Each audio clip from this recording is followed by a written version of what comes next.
Joined now by Arise News analyst Mammud Jega. Thank you so much for joining us on Newsnight tonight. Well, security being ramped up, the preachment of peace, if you like. Peace accord signed by the two key political parties. Of course, 14 parties will be, taking part in this. But how unique is this FCT election? Why should we really care that much? Well, it's very important, elections at the local level, because that's the tier of government closest to the people, even though some people don't seem to think like that. And in the case of FCT, there are also problems. Some people live here in the FCT, but they are more concerned about elections in their states of origin. They register there, they run there during the elections. All these problems happen, and you are likely to see, for example, in the city center, many people may think local elections here don't have much to do with them, although the situation is likely to be more better in the suburbs. But it's a very important election, and the more people turn out and participate in the voting, really the better for all of us. What do you think the issues really are for the people in the FCT as they go out to vote on Saturday? Well, in many cases it will reflect their mood about the national political situation. Although in the outlying areas where people know the candidates very well, there are all kinds of local issues, inter-ethnic and also personal mobilization. But in many cases, especially I can imagine in the city center, people don't really know the candidates, so they are likely to vote along party lines. If generally you support this party, you just go irrespective of the candidate and vote for that party. Well, it could be different in areas where the candidates are local and people know them. All right. What do we really do to eradicate vote buying and election violence beyond mouthing it?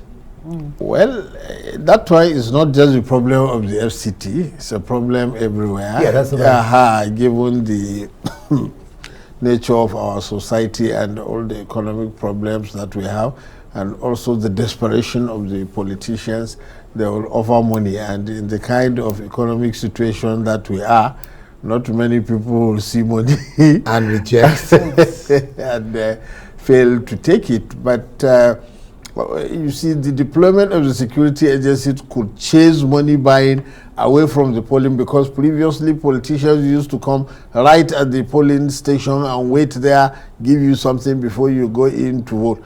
But if the security forces are very vigilant, then they could as well do it far away from the polling station, follow people to their compounds and things like that. Politicians have learned how to circumvent rules. Yeah. Well, candidates preaching peace and urging their supporters to obey electoral laws, that really sounds like a good paradigm. What's your thinking? INEC does that before every election in every state. We're talking about candidates. Yeah, the candidates, I mean, it is INEC that organizes it. Okay. And candidates are made to sign this peace agreement and make pledges that they will keep the peace. Well, many of them just say it. Easier said than done. But let's talk about some allegations that many council bosses hardly stay in their offices and wait when their allocations are made, then they come out, and all of that. What impact really in the past, and what do you expect do these local council elections even make to the lives of the people? It's not just an FCT problem. Local governments all over the country are accused of doing that. Actually, FCT probably, because it is a metropolis, the area council chairmen don't have to go very far because it's a city itself. It is those in the rural areas, local government chairmen usually work just the day when the allocation is received. After that, they relocate to state capitals or they move to other big cities. It is a terrible phenomenon. We have not yet found the solution to it, but we have to keep trying. We hear that primary schools have been shut in the FCT for about 2 weeks or so, and nobody is really saying that in the course of the stomping or the campaigns. Well, what do you make of that? And then there's the issue of multiple taxation, unaccounted for allocation to local councils and all of that. All these are issues that ideally should feature very prominently in the election. Campaign.